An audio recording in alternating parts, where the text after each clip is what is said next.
ואני נורא רעב. אני ממש רוצה לאכול, ואני לא יודע איפה אני. הלוואי יופיעו עכשיו פתאום שתי סוסים. הלוואי שיופיעו שתי סוסים ככה סתם, ויגידו לי לאן ללכת. איזה יופי! שתי סוסים! שלום. שלום. אנחנו שתי סוסים. באנו להראות לך איך להגיע לחברים שלך.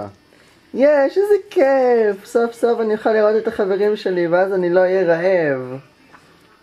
מתי הולכים? עכשיו.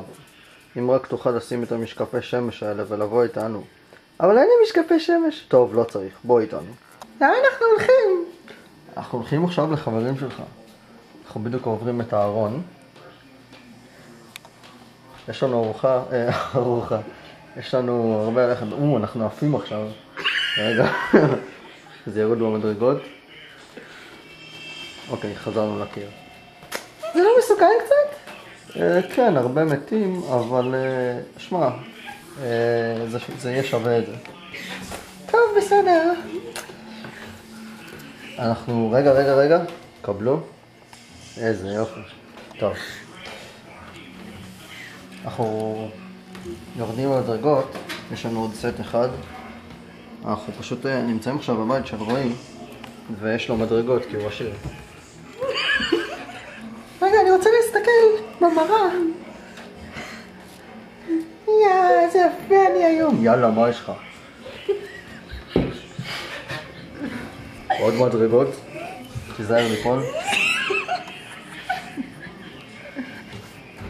נו, אנחנו בחיים לא נסיים את זה. אתה רוצה להגיע לחברים שלך או לא? נו, אני רעב. יאללה. אוקיי, אנחנו עפים שוב. אנחנו עפים, שם. אנחנו עפים. אני מפחד לעוף, אני לא רוצה לעוף יותר. סיבוב. והנה החברים שלך. כל השבט, איזה יופי. יש חברים שלי. רגע, אני אגיע אליהם. אפשר גם להצטרף? כן. עכשיו כולם ביחד, איזה יופי. כמה חיסים. איזה מדהים. זה מהממוש. אני דג בלופ. זהו, אם אנחנו לא מנצחים, הבנים, אחרי מה שעשיתי, אז בחירת מה?